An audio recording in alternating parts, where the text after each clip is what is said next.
নমস্কার, আমি শম্পা। আপনারা দেখছেন উত্তরের সংবাদ। বিস্তারিত খবরে যাওয়ার আগে দেখে নেব আজকের নিউজ হেডলাইন্স। বর্তমান বাংলাদেশের পরিস্থিতির কারণে বাংলাদেশি অনুপ্রবেশকারীদের রুখতে জলপাইগুড়ি লোকসভা কেন্দ্রের অধীন 29 কিলোমিটার ভারত বাংলাদেশ সীমান্তে কাঁটাতারের বেড়া লাগানোর কাজ শুরু করল সংশ্লিষ্ট দপ্তর। অনৈতিকভাবে অতিরিক্ত ভার বহনকারী ভুটান গাড়ি চলাচলের বিরুদ্ধে যৌথভাবে আন্দোলনে নামল ফুলবাড়ি ট্রাক ওনার্স অ্যাসোসিয়েশন সহ আরো দুটি সংগঠন।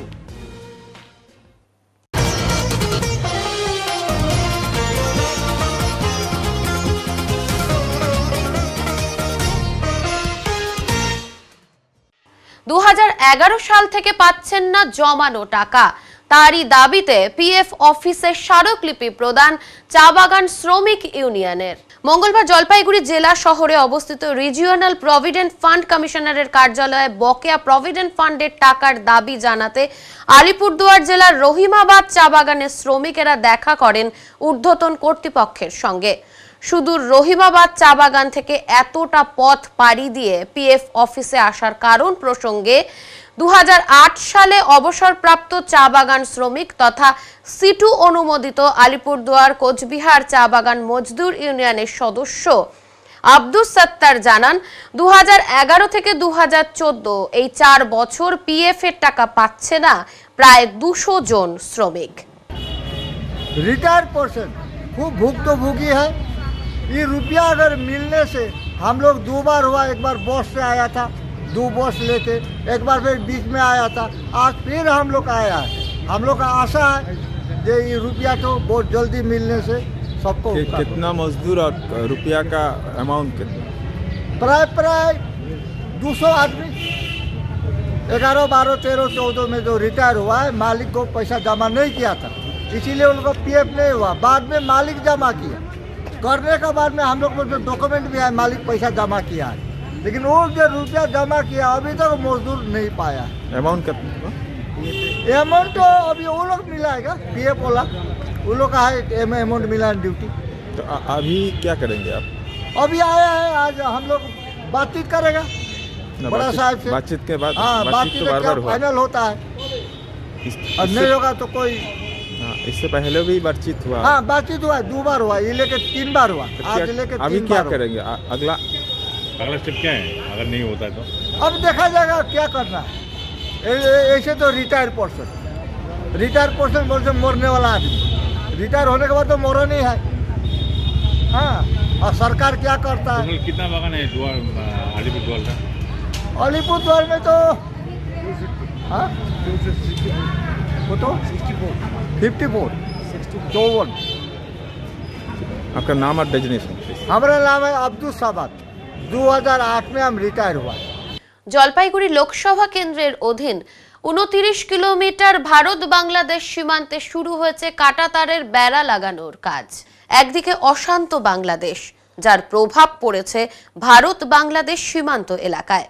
নজরদারি বাড়িয়েছে পিএসএফ। এরই মধ্যে জলপাইগুড়ি লোকসভা কেন্দ্রের অধীনে রয়েছে 29 কিলোমিটার উন্মুক্ত সীমান্ত। এই প্রসঙ্গে সম্প্রতি জলপাইগুড়ি লোকসভা কেন্দ্রের সাংসদ ডাক্তার জয়ন্ত কুমার রায় জানান, কাঁটাতারের বেড়াবিহীন এলাকার মধ্যে কিছু অংশে নদী রয়েছে, সেই জায়গাটুকু বাদ দিয়ে বাকি এলাকায় বেড়া দেওয়ার বিষয়টি সংসদে উত্থাপন করেছিলাম। বর্তমানে কাজ শুরু করেছে সংশ্লিষ্ট দপ্তর। কাঁটাতারের বেড়া লাগানোর কাজটি সম্পন্ন হলে ভারতীয় সীমান্ত গ্রামগুলিতে বসবাসকারী নাগরিকদের নিরাপত্তা বাড়বে। বাংলাদেশের যেটা বলতে চাই আর কি, বাংলাদেশে যে যারা আমাদের সনাতনপন্থী মানুষ তাদের উপর যেভাবে অত্যাচার চলছে সেটা অসহনীয়। নতুন যারা এসছেন আমি তাদের কাছে রিকোয়েস্ট করব আপনারা তাড়াতাড়ি ব্যবস্থা নিন, যাতে একটা সম্পর্কটা এরকম না থাকে যে দুই দেশের মধ্যে বৈরিতা এরকম পর্যায়ে না পৌঁছে যায় যে অন্য কিছু হয়ে যায়। কারণ আমরা একসাথে এক সময় লড়েছিলাম, স্বাধীনতা সংগ্রামের জন্য লড়েছিলাম, আমরা স্বাধীনতা পেয়েছি। স্বাধীনতা মানে কিন্তু স্বেচ্ছাচারিতাও না, আমরা আবার নিজেদের মধ্যে লাগিয়ে আবার টুকরো টুকরো হয়ে যাব, এটা আমাদের একদমই কাম্য না।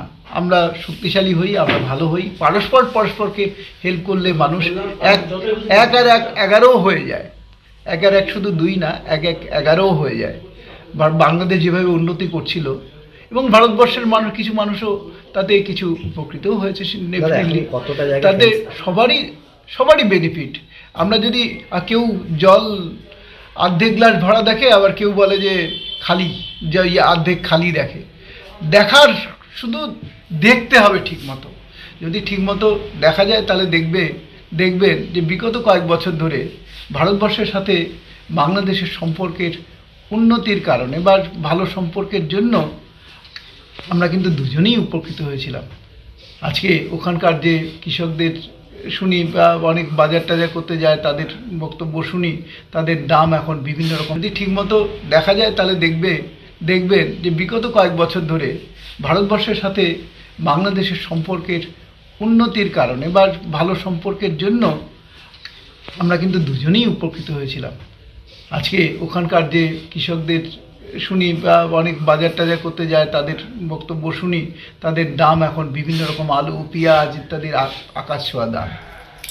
ওই আমাদের ভারতবর্ষে তো সেটা হয়নি। আজকে ভারতবর্ষ তো দিতে দিয়েওছে, এমনকি অনেক বৈরিতা সত্ত্বেও অনেক কিছু কমেন্ট করা সত্ত্বেও অনেক কিছু দেওয়াও হচ্ছে, এখনও দিচ্ছে। কিন্তু এটা তো যখন সাধারণ মানুষের মধ্যে চলে যাবে তখন তো ব্যাপারটা সরকারের মধ্যে সীমাবদ্ধ থাকবে না, সেইখানে তখন সরকারই বা কী করবে। এই জন্য আমার বক্তব্য যে আমরা পারস্পরিক যে সম্পর্ক সেই সম্পর্কটাকে বজায় রাখি। আমরা সবাই ভাই, আমরা চাই আমাদের বলছে, আমাদের ধর্মে তো একটা কথায় বলাই আছে, সর্বে ভবন্তু সুখিনঃ, সবাই ভালো থাকুক, সবাই সুস্থ। এখনো কতটা এরিয়া কাঁটাতারের বেড়া নেই এবং কিভাবে তারা সেটা না, আমি একটা পার্লামেন্টে তুলেছিলাম, আপনারা বোধহয় জানেন কি জানেন না আমি জানি না, পার্লামেন্টে তুলেছিলাম যে আমাদের 29 কিলোমিটার, আমার 250 কিলোমিটারের মধ্যে আমার এলাকার বর্ডার হচ্ছে 250 কিলোমিটার। তার মধ্যে একদম ফুলবাড়ির ওই সীমান্ত থেকে ওখান থেকে শুরু করে একদম কাজ থেকে বাড়ি ফেরার পথে শিলিগুড়ি জলপাইগুড়ি জাতীয় সড়কে মোটর বাইক দুর্ঘটনায় মৃত্যু হলো 2 যুবকের। পরিবারের সঙ্গে দেখা করলেন বিধায়ক। কাজ থেকে বাড়ি ফেরার পথে মর্মান্তিক পথ দুর্ঘটনায় একসঙ্গে মৃত্যু হলো 2 বন্ধুর। গুরুতর জখম হয়ে হাসপাতালে চিকিৎসাধীন তাদের আরও এক বন্ধু। মৃত দুজনের বাড়ি জলপাইগুড়ি জেলার রাজগঞ্জের ফাটাপুকুর সংলগ্ন আশ্রমপাড়া এলাকায়। সোমবার সন্ধ্যায় মর্মান্তিক এই ঘটনাটি ঘটেছে শিলিগুড়ি জলপাইগুড়ি 31 নম্বর জাতীয় সড়কের ফুলবাড়ি সংলগ্ন রাধাবাড়ি এলাকায়। জানা গিয়েছে, ফুলবাড়িতে একটি অনলাইন কোম্পানিতে কাজ করতেন তারা। গতকাল সন্ধ্যায় কাজ শেষ করে এক মোটর বাইকে করে বাড়ি ফেরার পথে দুর্ঘটনার কবলে পড়েন তারা। আশঙ্কাজনক অবস্থায় তাদেরকে উদ্ধার করে প্রথমে ফুলবাড়ির একটি বেসরকারি হাসপাতালে নিয়ে যাওয়া হয়। পরে উত্তরবঙ্গ মেডিকেল কলেজ ও হাসপাতালে নিয়ে গেলে মৃন্ময় বর্মন এবং ঋষিকেশ বর্মনকে মৃত বলে ঘোষণা করেন কর্তব্যরত চিকিৎসকেরা। লক্ষণ বর্মন নামে আরও এক বন্ধু জীবন মরণের সঙ্গে লড়াই করছে ফুলবাড়ির একটি বেসরকারি হাসপাতালে। এই ঘটনার খবর পেয়ে মঙ্গলবার সকালে মৃত দুজনের বাড়িতে সমবেদনা জানাতে পৌঁছায় রাজগঞ্জের বিধায়ক খগেশ্বর রায়। আজ মৃত 2 যুবকের দেহ ময়নাতদন্তের পর তুলে দেওয়া হয় তাদের পরিবারের হাতে। গোটা ঘটনায় শোকের ছায়া নেমে এসেছে এলাকায়। আপনি ফটাফট ওই যে সাউথ ব্রিজের ওখানে যান, কেন বলে অ্যাক্সিডেন্ট হয়েছে, আমার এমার্জেন্সি যান। তো আমি ওটার বাজার চলে আসলাম, শুনলাম যে নিয়ে চলে গেছে বলে। মানে অ্যাক্সিডেন্টের খবর পেয়ে আপনারা অ্যাম্বুলেন্স দিয়ে আসছেন? হ্যাঁ, অ্যাম্বুলেন্স নিয়ে আসছি। তারপরে কি শুনতে পেয়েছিলেন, কি ঘটনা ঘটেছে? আমাকে ওইখান থেকে শুধু ট্রাফিক যে আছে, উনি ট্রাফিক আইসি আছে, আমাকে বললো যে ফটাফট অ্যাম্বুলেন্স নিয়ে আপনি সাউথ ব্রিজে যান, ওখানে একটা বিশাল অ্যাক্সিডেন্ট হয়েছে, কয়েকজন সিরিয়াস অবস্থা আছে, ওদেরকে বাঁচাতে হবে। তো ওই জন্য আমি তাড়াহুড়া করে চলে আসলাম। আসার পরে দেখি এখান থেকে নিয়ে চলে গেছে। কয়জনের কথা শুনলেন? আমাকে তো এখানে শোনা যাচ্ছে 3 জন, 2 জন বলে পুরা সিরিয়াস, এটাই শুনতে পারলাম আর কি। কি নাম আপনার? আমার নাম হাফেজ আলী। কথা যেটা আমি গতকালেই খবরটা পাই তখন প্রায় 10:30 নাগাদ বাজে আর কি, যে আমার বিধানসভায় পানিকাউরি অঞ্চলে আশ্রমপাড়ায় হঠাৎ অ্যাক্সিডেন্ট হয়। সেটা হচ্ছে রাধাবাড়ি যে বিএসএফ ক্যাম্পটা আছে ওখানে অ্যাক্সিডেন্ট হয়। তো রাত্রিবেলা আমার গাড়ি ছিল না, ড্রাইভার সে ওই জন্য আসতে পারিনি। আজকে সকালেই আসলাম, শুনে দেখলাম আমাদের 2 জন স্পট ডেট হয়েছে। যে বাড়িতে আছি এর নাম হচ্ছে মৃন্ময় বর্মন, আরেকজন হচ্ছে ওর নাম হচ্ছে ঋষিকেশ বর্মন, আরেকজন আছে খুব সিরিয়াস। ওই বাড়িতে এখন যাব, লক্ষণ বর্মন, এবং খোঁজ নিলাম নার্সিংহোমে ভর্তি আছে, মালচক নার্সিংহোমে। ও খুব সিরিয়াস আর কি। সত্যি মর্মান্তিক ঘটনা, মানে কি করে বুঝাবো। তার বাবা আমার সামনেই আছে, মিনময়ের বাবা, যেরকম বাবা থাকতে ছেলেকে চলে গেল অ্যাক্সিডেন্টে, মানে অতীব পরিতাপের দুঃখের বিষয়। কী করে এদেরকে বুঝাবো সে ভাষা আমি খুঁজে পাচ্ছি না। যেহেতু আমার বিধানসভা, এটা আমার কর্তব্য, যেখানেই যে কোনো গন্ডগোল হোক না কেন আমি যাই, এবং আজকেও খবরটা শোনার সাথে চলে আসে। আমার সঙ্গে আমাদের যেমন ব্লক সভাপতি অরিন্দম ব্যানার্জি, এই অঞ্চলের প্রধান আমাদের পাপিয়া সরকার আছে, পঞ্চায়েত সদস্যরা আছে। তাই পরিতাপের বিষয়ে একটু সান্ত্বনা দিলাম ওর বাবাকে। কী করে, সব উপরওয়ালার ব্যাপার, জন্ম মৃত্যু সব উপরওয়ালা, এখন কার কখন মৃত্যু হবে বলা মুশকিল। তাই সান্ত্বনা দিচ্ছি, কি সান্ত্বনা দিব বুঝায় পারতে কীভাবে বুঝাবো আর কি। খুব মর্মান্তিক দুঃখের বিষয় আর কি, যে অল্প বয়সে এটা যেটা শুনলাম, কেবল খালি 19 বছর বয়স, কেবল চাকরিতে ঢুকেছে, কেবল 3 দিন হলো, কেবল কি মর্মান্তিক ঘটনা, কেবল 3 দিন হলো। উত্তর পূর্ব সীমান্ত রেলের ইউনিয়ন ভোটে জয়ের পর এনজিপি শাখার উদ্যোগে বিজয় মিছিল। উত্তর পূর্ব সীমান্ত রেলের এমপ্লয়িজ ইউনিয়নের ঐতিহাসিক জয় উদযাপনে এনজিপি শাখার উদ্যোগে এক বিশাল বিজয় মিছিলের আয়োজন করা হয়। রেলের সাধারণ কর্মী এবং তাদের পরিবারের সদস্যরা এই মিছিলে অংশগ্রহণ করেন। গত 4, 5 এবং 6 ডিসেম্বর রেলের ইউনিয়নের নির্বাচন অনুষ্ঠিত হয়। সেখানে উত্তর পূর্ব সীমান্ত রেলের এমপ্লয়িজ ইউনিয়ন 5টি ডিভিশনেই জয়লাভ করে। গত 12 ডিসেম্বর ভোট গণনার ফল প্রকাশিত হওয়ার পর থেকেই এই জয় উদযাপন শুরু হয়। আজকের মিছিলের মাধ্যমে সেই উৎসবের চূড়ান্ত রূপ দেওয়া হয়। মিছিলে কর্মীদের মধ্যে মিষ্টি বিতরণ, আবির মেখে এবং বাজি পুড়িয়ে বিজয় উদযাপন করা হয়। শাখার সম্পাদক রণজয় চন্দ্র এবং ভাস্কর তট তাদের বক্তব্যের মাধ্যমে কর্মী এবং সদস্যদের উৎসাহিত করেন। তারা জানান এই জয় রেল কর্মীদের ঐক্য এবং পরিশ্রমের প্রতীক। এই মিছিল এনজিপি স্টেশন এলাকা জুড়ে এক উদ্দীপনাময় পরিবেশ সৃষ্টি করে এবং রেলের কর্মীদের মধ্যে একটি নতুন উদ্যমের সঞ্চার ঘটায়। 1 नंबर बनाया तथा NFIR को ऑल ओवर इंडियन रेल में NFIR 1 नंबर बनाया। उन लोगों का कहना है ये तो राजनीतिक पार्टियों से जुड़े हुए इसमें क्या कहेंगे? राजनीतिक पार्टी का तो सवाल ही नहीं होता है, क्योंकि हमारा ट्रेड यूनियन जब से जन्म लिया है तब से कोई भी इश्यूज जो रेल श्रमिक का अगेंस्ट में है उसमें लड़ पड़े हैं। हम लोग कांग्रेस सरकार जब था, कांग्रेस सरकार का अगेंस्ट में भी हम लोग लड़े हैं। बीजेपी सरकार जब था, यूपीए गवर्नमेंट जब है तब भी हम लोग लड़े हैं, आज भी लड़ते रहेंगे, आगे भी लड़ते रहेंगे, क्योंकि हमारे मुद्दा एक ही है, वो है ओल्ड पेंशन स्कीम। ये ओल्ड पेंशन स्कीम जब तक नहीं सरकार रेल श्रमिकों को देगा, 1/1/2004 के बाद जो हमारा बहाली हुआ है जो रेल श्रमिक भाइयों बहनों को, उनको ओपीएस लाना ये NFIR तथा NFRL एम्प्लॉयज यूनियन का फर्ज है। নাম সংকীর্তন শুরু জলপাইগুড়ির ঐতিহ্যবাহী গৌরীহাট মন্দিরে। চলবে আগামী 7 দিন, রয়েছে নানান কর্মসূচি। জলপাইগুড়ির মোহিতনগর গৌরীহাট নামযজ্ঞ কমিটির উদ্যোগে গতকাল রাত থেকে শুরু হয়েছে নাম সংকীর্তন। 7 দিন ব্যাপী চলবে এই নামযজ্ঞ। উত্তরবঙ্গের বিভিন্ন জেলা থেকে নাম সংকীর্তন করতে বিভিন্ন পালা এসেছে এখানে। আজ থেকে সেই নামযজ্ঞের কীর্তন পালা ইত্যাদি শুরু হবে। এই দিন সন্ধ্যায় এই নাম সংকীর্তনের সূচনা করেন অরবিন্দ গ্রাম পঞ্চায়েতের উপপ্রধান তিক্কা রাউটিয়া।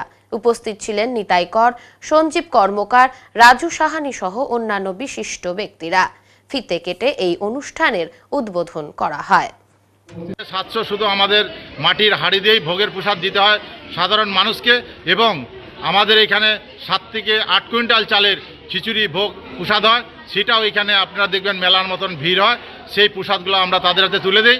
এই ধর্মটা মানেই কি, মানুষের থেকে আমরা যেটুকুন ক্ষুদ্র পয়সা পাই সেই পয়সাটাকে এক জায়গা করে আমরা এখানে রান্নাবাড়ি করে যাতে আমরা মানুষের হাতে একটু প্রসাদ দিতে পারি। এই মহাপ্রভুর প্রসাদ টাকা পয়সা দিয়ে পাওয়া যায় না, তাই মানুষ এই প্রসাদটার জন্য একটু আশা করে থাকে কোন দিন গৌরীহাট মহানাম যজ্ঞ সমিতির কীর্তনটা হবে, সেই দিন আমরা হয়তো ভোগের দিন আমরা একটু প্রসাদ পাবো। অনেক মা বোন আছে 70, 80, 90, 95 বছর হয়ে গেছে, তারাও অপেক্ষা করে থাকে যে এই গৌরীহাট মহানাম যজ্ঞ সমিতির পক্ষ থেকে তাদের থেকে আমরা একটা প্রসাদ পাবো। এই বলেই আমাদের গৌরীহাট মহানাম যজ্ঞ সমিতির পক্ষ থেকে আমি আমার দায়িত্বে আছেন আপনি। অ্যাকচুয়ালি আমি এই গৌরীহাট মহানামযজ্ঞ সমিতির সম্পাদক আছি দীর্ঘদিন ধরে, এবং গৌরীহাট উন্নয়ন সমিতিরও সম্পাদক আছি। তাছাড়াও আমাদের এখানে যারা বিশিষ্ট সমাজসেবী আছে, এই জিনিসটা তো একা হয় না, এখানে আমাদের মহিলারাও আমাদের প্রচুর সহযোগিতা করে। তাছাড়াও আমাদের দেখতে পাচ্ছেন আমাদের অরবিন্দ অঞ্চলের উপপ্রধান ম্যাডাম আছে, তিনিও আমাদের জবের থেকে পঞ্চায়েত হয়েছেন, তিনিও আমাদেরকে সহযোগিতা করেন।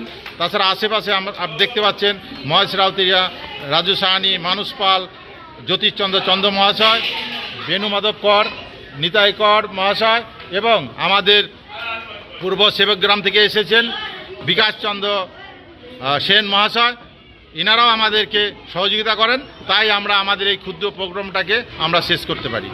সাত সকালে খাবারের সন্ধানে বুনো হাতির আগমন মাল মহকুমার বেদগুড়ি চা বাগান সংলগ্ন এলাকায়। ডুয়ার্সের বিভিন্ন জায়গায় শীতকাল শুরু হতেই সকাল সন্ধ্যা কিংবা রাত জঙ্গল থেকে বন্য প্রাণীরা ক্রমশ খাবারের সন্ধানে গ্রামে গঞ্জে ঢুকে পড়ছে। মঙ্গলবার সাত সকালে জলপাইগুড়ি জেলার মাল মহকুমার ডেমকাঝোড়া বেদগুড়ি চা বাগান সংলগ্ন এলাকায় চা বাগানের শ্রমিকেরা হঠাৎ করেই একটি বুনো হাতি দেখতে পান। বুনো হাতি দেখেই সকলেই চিৎকার চেঁচামেচি শুরু করে এবং খবর চাউর হতেই নিমেষেই প্রচুর মানুষ হাতিটিকে দেখতে ছুটে আসে পার্শ্ববর্তী গ্রাম থেকে। চা বাগানের শ্রমিকেরা বুনো হাতির ভয়ে কাজ করতে না পেরে কিছুটা সময়ের জন্য শ্রমিকেরা কাজ বন্ধ রাখে। এদিকে ঘটনাস্থলে পৌঁছে যায় বনকর্মীরা। তবে মানুষের ভিড়ের কারণে হাতিটিকে সঠিকভাবে জঙ্গলমুখী করাতে যথেষ্ট বেগ পেতে হয়েছে বনকর্মীদের। সাময়িক চাঞ্চল্যকর পরিস্থিতি তৈরি হয়ে যায় ওই এলাকায়। এছাড়াও হাতিটিকে মানুষের ভিড়ের কারণে চা বাগানের চারিদিকে ছুটাছুটি করতে দেখা যায়। পরবর্তীতে বনকর্মীরা কোনো রকম হয়ে হাতিটিকে জঙ্গলমুখী করাতে সক্ষম হন। আসুন বিস্তারিত শুনে নি এই বিষয়ে প্রত্যক্ষদর্শীরা কি জানাচ্ছেন। কি হয়েছে এখানে এত লোকজন দেখতেছি? হাতি বের হয়েছে কাইদোয়া বস্তি ডেমকাঝোড়া। কয়টা হাতি? হাতি একটা। আরো কি হাতি ছিল? হাতি ছিল, চলে গেছে। তা ওটা কয়টার দিকে বের হয়েছে? আসে আর কি ভোরবেলায় আসছে, এখন অবধি আসে। তো ডিপার্টমেন্ট কাজ করতেছে? আসছে ডিপার্টমেন্ট। কয়টা আসছে হাতি? আজকে তো সারা রাত মোটামুটি 12-14টা হাতি ছিল। সেই 12-14টা হাতির মধ্যে দুই দলে বিভক্ত হয়ে আসে। একটা দল তো চলে গেছে ফরেস্টে। এলাকাবাসী কতটা আতঙ্ক? এটা তো সারা বছর, আমরা তো প্রতি বছরে এই আতঙ্কে, ফসলের ক্ষতি থেকে শুরু করে সবজির ক্ষতি থেকে শুরু করে বিভিন্ন সমস্যার সম্মুখীন হচ্ছেন এলাকাবাসী। ঘটনাস্থলে কি বন দপ্তর পৌঁছেছে? এখন তো দিনের মধ্যে তো আসবে, আর রাত্রেবেলা পাবলিকে ওরা প্রতি উত্তর করে, পাবলিকে নিজের ইচ্ছায় ওরা তাড়িয়ে দেয় বনের। সংবাদে এখন সময় বিরতির, ফিরে আসছি বিরতির পর, সঙ্গে থাকুন। সব সময় সব দিকের সব খবর পেতে সাবস্ক্রাইব করুন, বেল আইকনটি প্রেস করে আপডেট থাকুন।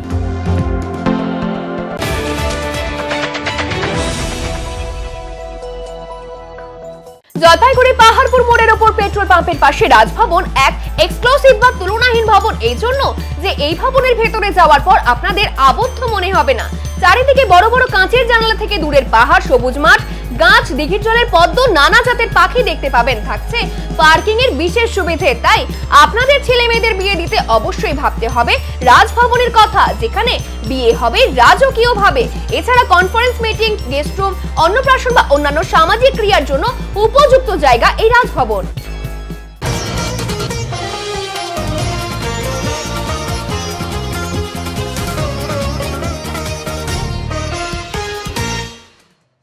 অনৈতিকভাবে অতিরিক্ত ভার বহন করে চলাচল করছে ভুটান গাড়ি। প্রতিবাদ কর্মসূচি ফুলবাড়ি সীমান্তে। ফুলবাড়ি সীমান্ত দিয়ে ভুটানের ট্রাকগুলি সুবিধা পোর্টালে নথিভুক্ত না করেই অবাধে যাতায়াত করছে বলে অভিযোগ তুলেছে Phulbari truck owners association, export association ও ড্রাইভার অ্যাসোসিয়েশন। এই অভিযোগের প্রেক্ষিতে তারা 48 ঘন্টার অবস্থান বিক্ষোভ শুরু করেছে। ট্রাক চালকদের অভিযোগ, রাজ্য সরকারের নিয়ম অনুযায়ী ভারতীয় ট্রাকগুলিকে সীমান্ত পার হওয়ার জন্য সুবিধা পোর্টালে নথিভুক্ত হতে হয় এবং ট্যাক্স দিতে হয়, কিন্তু ভুটানের ট্রাকগুলোর ক্ষেত্রে কোনো নিয়ম মানা হচ্ছে না। ফলে তারা ট্যাক্স ছাড়াই অবাধে সীমান্ত পার করছে।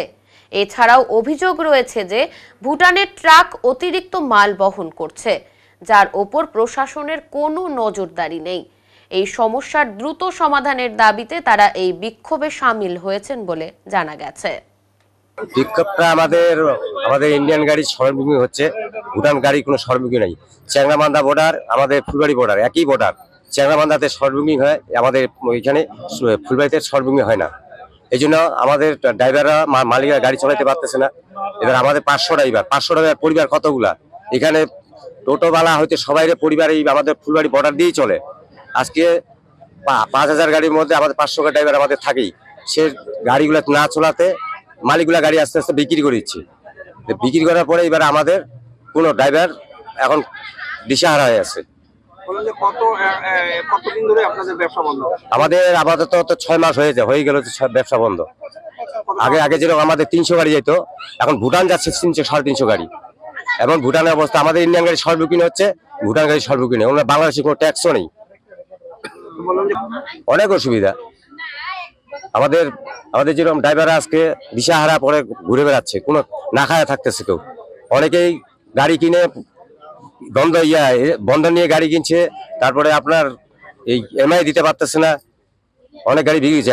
আমাদের ড্রাইভারের মধ্যে একজন তো হার্ট অ্যাটাক হয়ে মারা গেছে। আমরা চাচ্ছি আমাদের ইন্ডিয়ান গাড়ি যেন সর্বমুখী হচ্ছে, ভুটানের সর্বমুখী চাই। আর না হলে যদি আমাদের সর্বমুখী করে দেয়, না তো 1/1 আমাদের চলুক, 1:1। আমার নাম সুলতান মোহাম্মদ, ড্রাইভার সেক্রেটারি। চোলাই মদের ঠেক বন্ধ করতে গিয়ে আক্রান্ত হলেন এক পুলিশ কর্মী। চোলাই মদের ঠেক বন্ধ করতে গিয়ে আক্রান্ত হলেন এক পুলিশ কর্মী। শিলিগুড়ি মহকুমা খড়িবাড়ির বাংলা বিহার সীমান্ত লাগোয়া ডাঙ্গুজোতে গতকাল চোলাই মদের বিরুদ্ধে অভিযানে যায় দার্জিলিং জেলার খড়িবাড়ি থানার পুলিশ। অভিযানে গিয়ে পুলিশের সঙ্গে হাতাহাতিতে জড়িয়ে পড়েন মদ্যপরা। ঘটনায় জখম হন খড়িবাড়ি থানার পুলিশের এক এএসআই। আহত পুলিশ কর্মী খড়িবাড়ি গ্রামীণ হাসপাতালে চিকিৎসাধীন। ঘটনায় একজনকে গ্রেপ্তার করেছে পুলিশ। ধৃতদের নাম সুনীল মাহাতো। তবে ঘটনার পর থেকে পলাতক আরো 15 থেকে 20 জন। ধৃতকে আজ শিলিগুড়ি মহকুমা হাসপাতালে তোলা হয়েছে। পুলিশ সূত্রে খবর, ধৃতকে রিমান্ডে নিয়ে এই ঘটনায় আরো কারা কারা জড়িত তার তদন্তে নামবে পুলিশ। জেলার ক্ষুদ্র চা চাষীদের নিয়ে এক কর্মশালা অনুষ্ঠিত হলো মঙ্গলবার। এদিন রাজগঞ্জ ব্লকের চাউলহাটি মাইনরিটি কমিউনিটি হলে এক দিবসীয় এই কর্মশালা ও সচেতনতা শিবিরের আয়োজন করা হয়। জলপাইগুড়ি ক্ষুদ্র চা চাষী সমিতি ও একটি সংস্থার তরফে এদিনের এই কর্মশালার আয়োজন করা হয়েছিল। চা বাগানগুলিতে দায়িত্ব সহকারে কীটনাশকের ব্যবহার, নিরাপদ চা চাষ করতে সর্বাধিক ও অবশিষ্ট অংশের সীমার ভূমিকা, নিরাপদ চায়ের চাষ করতে ফসল কাটার আগের ব্যবধানের ভূমিকা সম্বন্ধে বিশদ আলোচনা করেন নাগরাকাটা চা গবেষণা কেন্দ্রের চা বিশেষজ্ঞ ডক্টর আজিজুর রহমান। এছাড়া ডক্টর সুরিন্দর কুমার, সমিতির সম্পাদক বিজয় গোপাল চক্রবর্তী, সহ সভাপতি তারক বোস, গোসাই বণিক প্রমুখ বক্তব্য রাখেন। এদিনের কর্মশালাতে 278 জন ক্ষুদ্র চা চাষী উপস্থিত ছিলেন বলে জানা গেছে। রাজগঞ্জ ব্লকের চাউলহাটিতে মাইনরিটি কমিউনিটি হলে আমরা Jalpaiguri district small tea grower association আর ক্রপ লাইফ ইন্ডিয়া, যেটা পেস্টিসাইড কোম্পানিদের অ্যাসোসিয়েশন, যৌথভাবে আমরা ক্ষুদ্র চা চাষিদের নিরাপদ চা উৎপাদনে উৎসাহিত করার জন্য আজকে একটা কর্মশালা করেছি। আমরা ক্রপ লাইফ ইন্ডিয়ার সাথে আরও 10টা এরকম একদম গ্রাসরুট লেভেলে গিয়ে ক্ষুদ্র চা চাষিদের আমরা এই কর্মশালাতে নিয়ে আসবো। তার কারণ হচ্ছে যে আপনারা জানেন যে কাঁচা পাতার মধ্যে বা মেটটির মধ্যে কিন্তু এই কি বলে পেস্টিসাইডের রেসিডিউ বা এমআরএলের মাত্রা অনেকটা বেড়ে গেছে এবং গত বছর একটা সমস্যাও তৈরি হয়েছিল। তো এই বছর যাতে সিজনের শুরুতে এই ধরনের সমস্যা না হয় এবং আমরা আমাদের যারা চা পাই তাদেরকে যাতে আমরা সেফ এবং নিরাপদ চা তাদের পাত্রে তুলে দিতে পারি, সেই জন্য আমরা এই উদ্যোগটা নিয়েছি। এবং আজকে প্রায় 300-র উপরে ক্ষুদ্র চাষী অংশ নিয়েছে এবং আগামী দিনে আমাদের লক্ষ্য যে জলপাইগুড়ি জেলা তথা উত্তরবঙ্গের চা যাতে সেফটি বা নিরাপদ চা হিসাবে গণ্য হয়, তার জন্য আমরা এই ধরনের প্রয়াস চালিয়ে যাব। ওদলাবাড়ি আদর্শ হিন্দি বিদ্যালয়ের বার্ষিক ক্রীড়া প্রতিযোগিতা অনুষ্ঠিত হলো মঙ্গলবার। এই বার্ষিক ক্রীড়া প্রতিযোগিতায় প্রধান অতিথি হিসেবে উপস্থিত ছিলেন ওদলাবাড়ি গ্রাম পঞ্চায়েত প্রধান মৌমিতা ঘোষ, স্কুল স্টিয়ারিং কমিটির চেয়ারম্যান বিপ্লব ঘোষ, প্রাক্তন প্রধান শিক্ষক বিপ্লব ঝা, প্রধান শিক্ষক শশীধর সিং সহ অন্যান্যরা। এদিন খেলার আগে ড্রিলের মধ্যে দিয়ে অতিথিদের সম্মান জানায় স্কুলের ছাত্রছাত্রীরা। এত সুন্দর ড্রিলের জন্য ছাত্রছাত্রীদের অভিবাদন জানান শিক্ষকরা। বিদ্যালয়ের প্রধান শিক্ষক শশীধর সিং জানান, প্রতি বছর বিদ্যালয়ের মাঠেই বার্ষিক ক্রীড়া অনুষ্ঠানের আয়োজন করা হয়। খেলাধুলো জীবনের একটি অবিচ্ছেদ্য অংশ। প্রতিযোগিতায় 100 মিটার, 200 মিটার দৌড়, long jump, high jump, skipping সহ বিভিন্ন ইভেন্ট হয়েছে। প্রধান অতিথি মৌমিতা ঘোষ জানান, আজকের যুগে লেখাপড়ার পাশাপাশি খেলাধুলো, সঙ্গীত সহ অন্যান্য ক্ষেত্রে আগ্রহী হতে হবে ছাত্রছাত্রীদের। স্কুলের শিক্ষিকা রিনা সিং জানান, এই খেলাধুলোর মাধ্যমেই ছাত্রছাত্রীদের প্রতিভা আরো বাড়বে। का एनुअल स्पोर्ट्स हो रहा है। एक्चुअली हम लोग एनुअल स्पोर्ट्स जो है दिसंबर में ही समाप्त करना चाहते थे। इसका कारण ये है कि हम लोग का फरवरी से तो फिर हाई स्कूल एचएस का एग्जामिनेशन शुरू हो जाता है, तो हम लोग का बच्चों की पढ़ाई डिस्टर्ब हो जाती है। इसीलिए हम लोग दिसंबर में ही बच्चों का एनुअल स्पोर्ट्स कंप्लीट करेंगे। इसलिए जनवरी में हम लोग फर्स्ट वीक से ही पूरी क्लासेस शुरू कर दें कि 1 महीना हम लोग बच्चों का क्लास कर सकें, जिससे हम लोग का जब एग्जामिनेशन के समय बोर्ड एग्जामिनेशन बच्चे घर में उसको तैयारी कर सकें, उसके बाद हम लोगों का एग्ज़ाम होगा। तो इसी को लेकर के हाँ जी, क्या उद्देश्य है? हाँ, खेल कूद का उद्देश्य है बच्चों के अंदर जागृति पैदा हो, स्वस्थ रहें, क्योंकि परीक्षा भी ख़त्म हो चुकी है, तो इसलिए बच्चे इस समय फ्री माइंड से अपना खेल कूद पर ध्यान भी दे पाएंगे, और एक मौसम भी है थोड़ा परिश्रम करने का, तो बच्चा इसमें एक इंटरेस्ट रहेंगे और बच्चे जो हैं रेगुलाराइज बने रहेंगे। সংবাদে এখন সময় বিরতির, ফিরে আসছি বিরতির পর, সঙ্গে থাকুন। সব সময় সব দিকের সব খবর পেতে সাবস্ক্রাইব করুন, বেল আইকনটি প্রেস করে আপডেট থাকুন।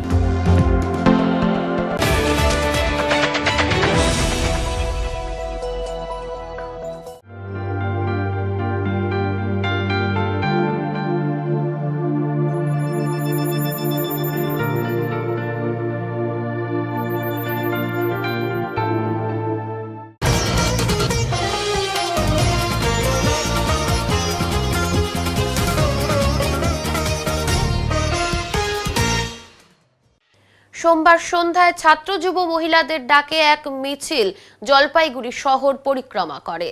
তিলোত্তমা ধর্ষণ হত্যা মামলায় সন্দীপ ঘোষ ও অভিজিৎ মণ্ডলের বিরুদ্ধে সাপ্লিমেন্টারি চার্জশিট জমা দিতে সিবিআই এর ব্যর্থতা এবং আর্থিক দুর্নীতি মামলায় সন্দীপ ঘোষের বিরুদ্ধে চার্জশিট জমা দিতে সিবিআই কে রাজ্য সরকারের অনুমতি না দেওয়ার বিরুদ্ধে সোমবার সন্ধ্যায় ছাত্র যুব মহিলাদের ডাকে এক মিছিল জলপাইগুড়ি শহরের একাংশ পরিক্রমা করে। ডিবিসি রোডের জেলা দপ্তর থেকে মিছিলটি বের হয়ে কামারপাড়া হয়ে উকিলপাড়া মোড় ঘুরে কদমতলা মোড়ে এসে মোদি মমতার কুশপুত্তলিকা দাহ করা হয়। মিছিলে স্লোগান ওঠে, তিলোত্তমা ভেবো না, সেটিং হতে দেব না। কর্মসূচিতে নেতৃত্ব দেন যুব নেতা প্রদীপ দে, ডিওয়াইএফআই জলপাইগুড়ি জেলা সম্পাদক শুভায়ু পাল, মহিলা নেত্রী পিয়ালি গুহ রায়, ছাত্রনেতা অর্ণব সরকার সহ অন্যান্য ছাত্র যুব মহিলা নেতৃবৃন্দ। আমরা ভারতের গণতান্ত্রিক যুব ফেডারেশন, ভারতের ছাত্র ফেডারেশন এবং মহিলা সমিতির পক্ষ থেকে আজ আরজিকর ঘটনার দ্রুত বিচার চেয়ে এবং যারা মূল অভিযুক্ত, যারা দোষী, তাদেরকে অবিলম্বে জেলের ভিতরে ঢোকাতে হবে, দৃষ্টান্তমূলক শাস্তি দিতে হবে, এই দাবিতে আজকে আমরা প্রতীকী কুশপুত্তলিকা দাহ করলাম। আমরা প্রথম দিন থেকে বলে আসছিলাম যে নাটক ছেড়ে বিচার করতে হবে। আজ আমাদের আশঙ্কা সত্যি হলো। এতদিন ধরে রাজ্য সরকার এবং কেন্দ্র সরকার তারা বিচারের বদলে শুধুমাত্র নাটক করছিল। মূল যারা অভিযুক্ত, যারা দোষী, তারা আজ জেলের বাইরে। দিদি মোদির যে গটাপের কথা আমরা বলতাম বারবার করে, আজকে তা কার্যত দিনের আলোর মতো পরিষ্কার। এর থেকে বড় উদাহরণ দিদি আর মোদির, তৃণমূল আর বিজেপি সরকারের যে গটাপ, তার আর এর থেকে বড় উদাহরণ হতে পারে না। আমরা বলছি অভিযুক্তদের দ্রুত শাস্তির ব্যবস্থা করতে হবে, তাদেরকে দৃষ্টান্তমূলক শাস্তি দিতে হবে, সিবিআইকে তার কাজ করতে হবে এবং তথ্য প্রমাণ জোগাড় করে নিয়ে ধর্ষণকারীদের জেলের ভিতরে ঢোকাতে হবে। যতদিন না এই কাজ হচ্ছে ততদিন এসএফআই, ডিওএফআই মহিলা সমিতি রাস্তায় থাকবে এবং আমরা আরও বৃহত্তর আন্দোলনের পথে আগামী দিন যাব। শুভায়ু পাল, ডিওএফআই জলপাইগুড়ি জেলা সম্পাদক। এখন মঙ্গলবারের আবহাওয়ার খবর।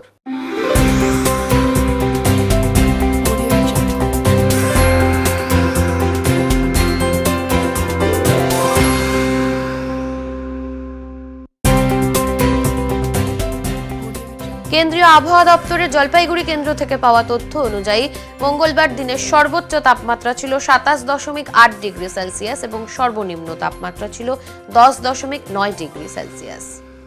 শেষ করবার আগে আজকের বিশেষ সংবাদ আরো একবার। বর্তমান বাংলাদেশের পরিস্থিতির কারণে বাংলাদেশি অনুপ্রবেশকারীদের রুখতে জলপাইগুড়ি লোকসভা কেন্দ্রের অধীন 29 কিলোমিটার ভারত বাংলাদেশ সীমান্তে কাঁটাতারের বেড়া লাগানোর কাজ শুরু করলো সংশ্লিষ্ট দপ্তর। অনৈতিকভাবে অতিরিক্ত ভার বহনকারী ভুটান গাড়ি চলাচলের বিরুদ্ধে যৌথভাবে আন্দোলনে নামলো ফুলবাড়ি ট্রাক ওনার্স অ্যাসোসিয়েশন সহ আরো দুটি সংগঠন। উত্তরের মনের পরিবেশনায় উত্তরের সংবাদ এখনকার মতো এই পর্যন্তই। নমস্কার।